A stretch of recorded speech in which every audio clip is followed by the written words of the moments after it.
The world came up amber and cold that early autumn dawn, the first light falling sideways across the borderlands to catch the dew on every blade of wild grass until the whole meadow glittered like something sacred.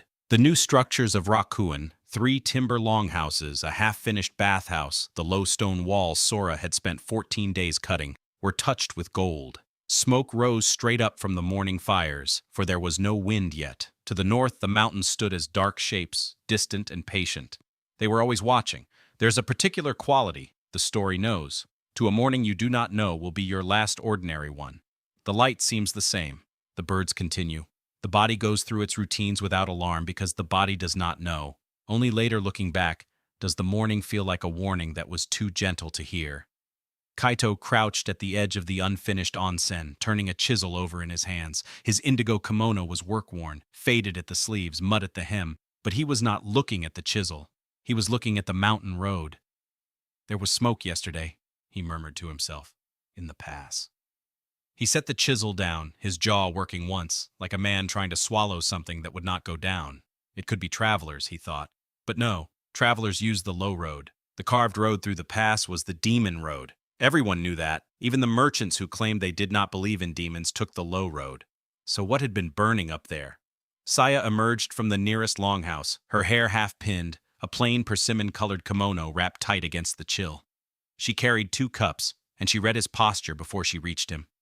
"You saw it too," she said. "Yesterday evening. I didn't say anything because you didn't want everyone to panic before we knew what it was." She handed him a cup, steam rising between them. Smart, also cowardly. A small, exhausted laugh escaped him. "I'm aware."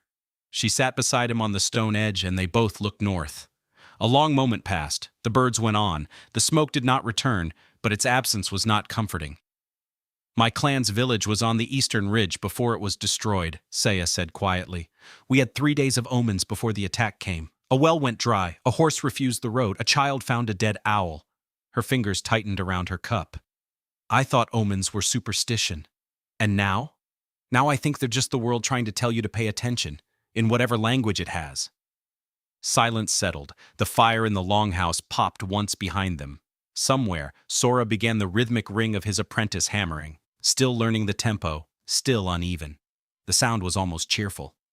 Inside the main longhouse, low-ceilinged and warm from a central hearth, the air smelled of pine resin and miso, and the honest human smell of a place where people live closely. Ojii-san sat in his corner with a cup of tea, watching everything with the patience of a man who had lived long enough to know that breakfast is temporary. Rakuen had 7 permanent residents now, 7 and a name, and walls that did not fall in rain. 6 months ago, that would have been unimaginable. 6 months ago, Kaito had been sleeping in a hollow tree, trying to remember which plants would not kill him. Kenji arrived late, sliding through the door with his merchant's pack and his merchant's smile, the kind that could be genuine and strategic at once, and usually was both. "Good news and less good news. Which first?" "Less good," said Mama-san without looking up from her bowl. "I'm not in the mood to have hope taken away after I've already felt it." "There's a tax assessor coming from the western provinces," Kenji said. "Word reached the trade post yesterday. He's been sent to, and I quote, identify unauthorized settlements in the borderlands and determine their legality under imperial charter." The room went quiet. Not the comfortable quiet of a peaceful morning, but the kind with weight. "Unauthorized settlements," Kaito repeated slowly. "That's us, yes." Ojii-san spoke without lifting his eyes from his tea. "We have no imperial charter. We have no hereditary land claim. We have the ground under our feet and the walls we built with our hands," Mama-san cut in. "That has to count for something." "In poetry, yes," the old man said gently. Kaito set his bowl down very carefully, like a man placing something fragile on an uncertain surface. "When does he arrive?" 3 days. Maybe 4, if the river ford is still high from last week's rain. 3 days, Kaito thought. They could not build legitimacy in 3 days. They could not fabricate a charter. His stepmother had forged his father's seal once already. Anything bearing his name would be suspect, and he could not reach his father. He did not even know if the man still... No, he would not go there. Not now. 3 days. What did they have? Against all advice, he walked the carved road alone the next day. It climbed steeply into shadow, cutting between walls of dark stone. The autumn trees here twisted and old, the growth of a forest left undisturbed for centuries. Light fell through in columns. The road itself was old imperial work, the stone perfectly fitted, its edges still clean after generations, built with extraordinary care by someone who was not human, or so every story agreed. He had told Saya he was scouting the smoke, and that was true. He had not told her that part of him wanted to see the demon road with his own eyes before the crisis arrived, to have one uncertainty resolved before everything else became uncertain. He rounded a bend and stopped. A figure sat on the roadside stone, small, wrapped in gray robes whose pattern would not quite resolve into anything, flowers or characters, or something between. It had the stillness of one who had been sitting a very long time and intended to sit longer. Kaito's hand went to the blade at his hip, but he did not draw it.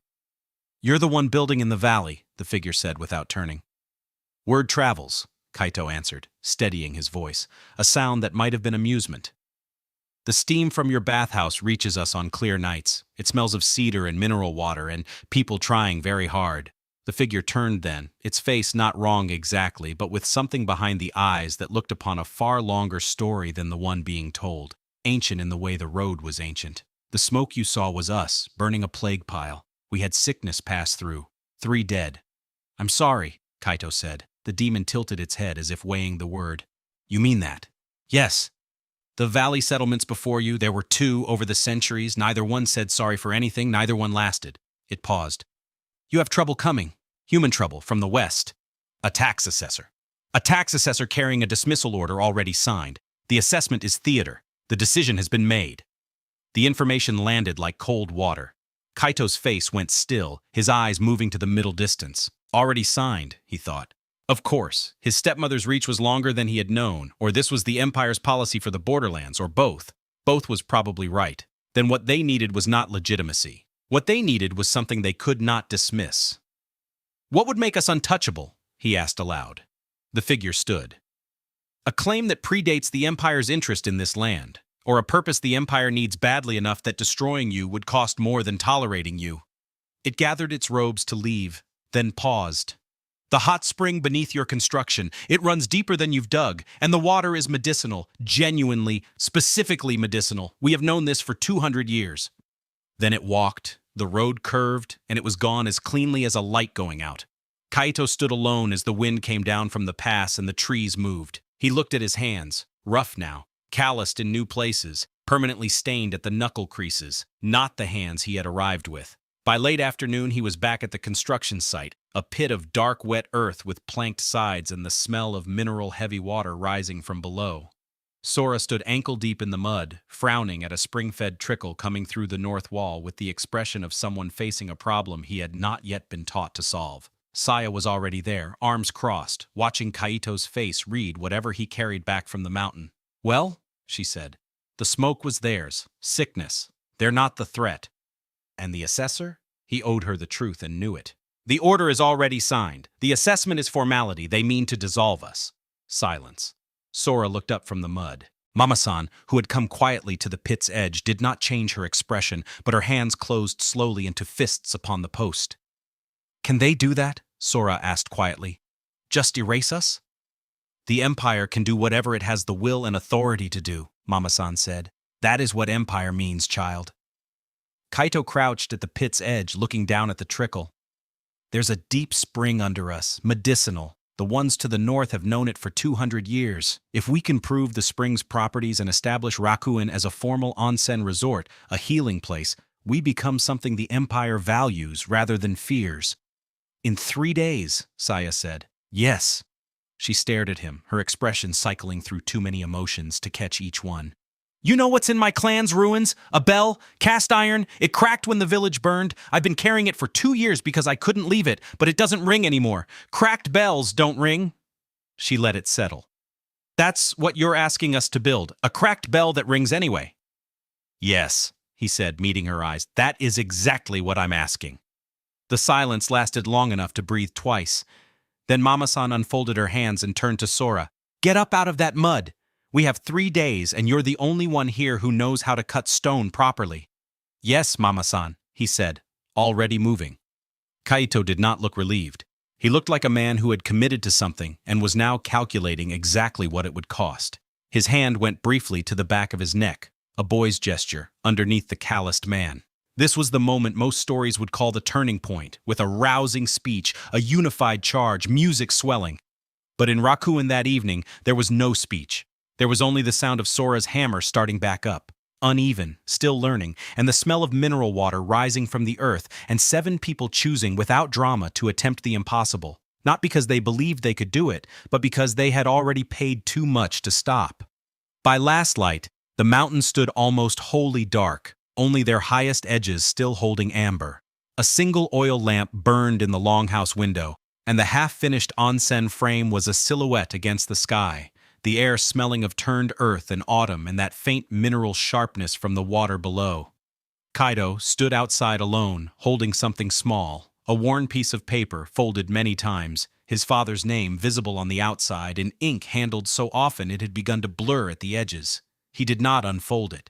He only held it, his face turned north toward the mountains, toward the demon road, toward whatever patience meant in this particular darkness.